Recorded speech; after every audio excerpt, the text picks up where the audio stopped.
a start time. I was just getting my setup.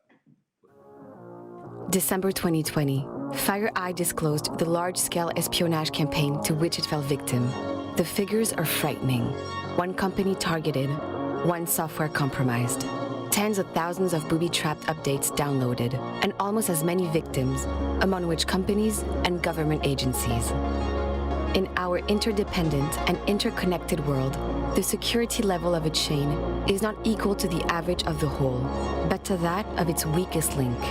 Faced with systemic risks, whether health or cyber, the response must be collective and collaborative. Collective, because each stakeholder is responsible not only for its own security, but also for the security of every other stakeholder, and therefore, for the security of the whole. Collaborative, because cooperation and information sharing are essential to compensate the asymmetry between the attacker and the defender. Yet, cooperation, coordination, and trust between stakeholders in the chain cannot be imposed. They become concrete through sharing, exchanges, training, but the obstacles to this cooperation are multiple. State sovereignty concerns, competition between companies, siloing of organizations, insufficient user awareness. The challenges are therefore multiple. At the operational level, how can we structure and boost information exchange on incidents, threats, vulnerabilities, best practices, tools? How can we strengthen exchange structures between different stakeholders?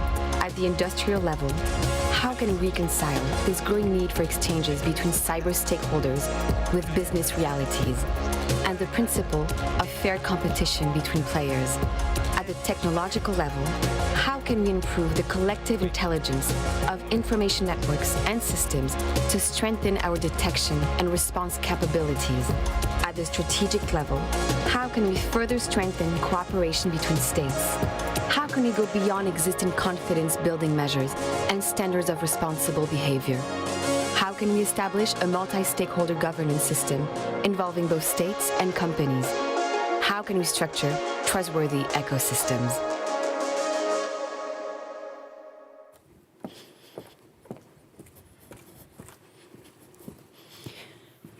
Bonjour à tous, bonjour à toutes et bienvenue. Good morning and welcome to the second day of FIC 2021 plenary session. I'm Julia Serra, I'm a tech journalist at France 24. I'm delighted to moderate these 4 roundtables. We had 2 yesterday, another 2 today, and you'll see a very fruitful debate on stage here at the FIC. First of all, I wanted to welcome those who are here with us today, but also those who are remote. As you know, it's a hybrid event, and a lot of you are connected this morning, so good morning to all of you.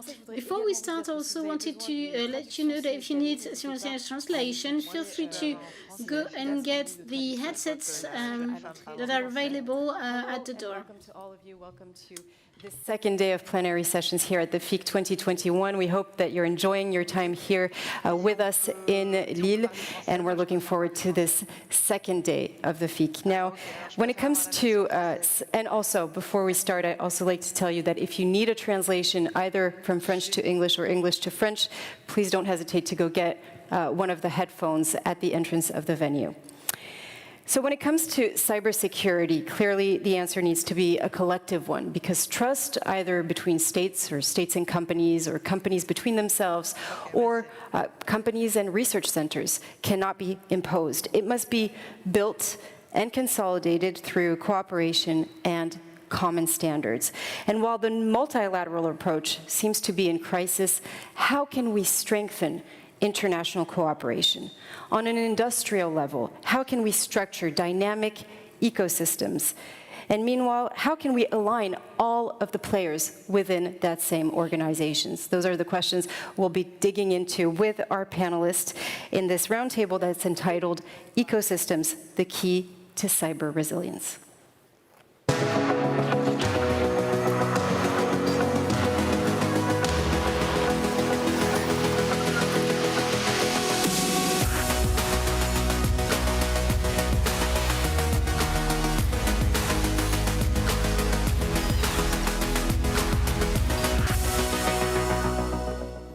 Je vous en prie. Please have a seat.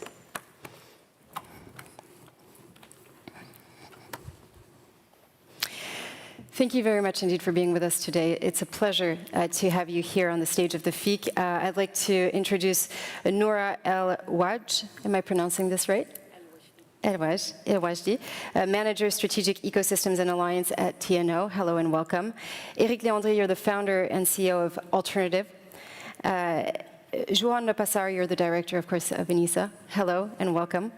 I'd also like to welcome remotely Jonathan Luth, the co-founder of Cylon. Hello and welcome. Good morning. Bonjour à tous. Ute Riche, you're managing director at the Digital Hub Cybersecurity. Hello and welcome as well for being here. Hello, bonjour. And Laurence Duguet, is it Duguet or Duguet? Am I pronouncing it right as well? Duguet. Duguet. Laurence Duguet est directeur des partenaires chez Sage. Hello and welcome as well. Thank you. Hello, everybody.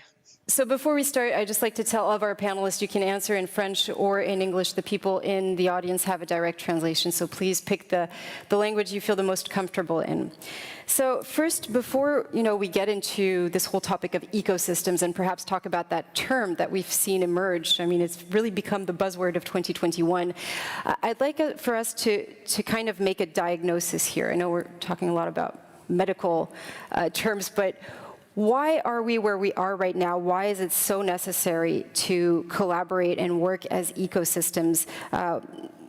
What brought us here, Noura? You have your microphone is here. Yeah, can you hear me now? Let's see. Yeah. I think it works. Yeah. Okay. So the question, what the necessity is of ecosystem, or is it more what the definition of no, ecosystems it's first, are? What's the diagnosis? Why are we here talking about the necessity of being, of working as ecosystems? Yeah. So you're completely right when it comes down to ecosystem that's being used as a buzzword for collaboration. But what we see in the past decades, that collaboration has evolved, and that's due to the complexity of societal challenges that we see. And to a lot of studies, but also the experience that I have in ecosystem building, is that a lot of societal challenges cannot be solved solely by one company due to the knowledge that is needed is too broad and the challenges are quite volatile. So I guess that it comes basically down that we need to do things together in order to tackle societal challenges and actually develop new value proposition and set common goals. Very well. I'd like to turn to Jonathan Luth. What is your take on this? Why are we where we are right now? Why is it so important for actors to get together and work as a bigger entity, if you will? Thanks, Julia. From my perspective, and following on from what Noura was saying, there's clearly an imperative to work across borders, work with different supportive organisations at different levels, because the challenge is so significant. I think we all now live in a time where we recognise how big the cyber challenge is for everybody. That wasn't necessarily the case a decade ago, and I would echo exactly what Noura was saying. This isn't an issue that we can deal with on an individual basis. I would say, though, that ecosystems evolve. They are organic, they are dynamic, and I'm really interested to hear the comments of the other panelists about ecosystem building in their experience and to contrast it with ours in the UK. And that's precisely what we're going to be doing in this roundtable. Let's go back on the actual buzzword, ecosystem. What exactly does it cover? There are many options, of course, available out there. There's public, private. It can be motivated by different. There can be different motivations. There can be a combination of different goals. I'd like to turn to Laurence Duguet for this. You really know all of these different types of ecosystems. So what do they cover? What does it mean?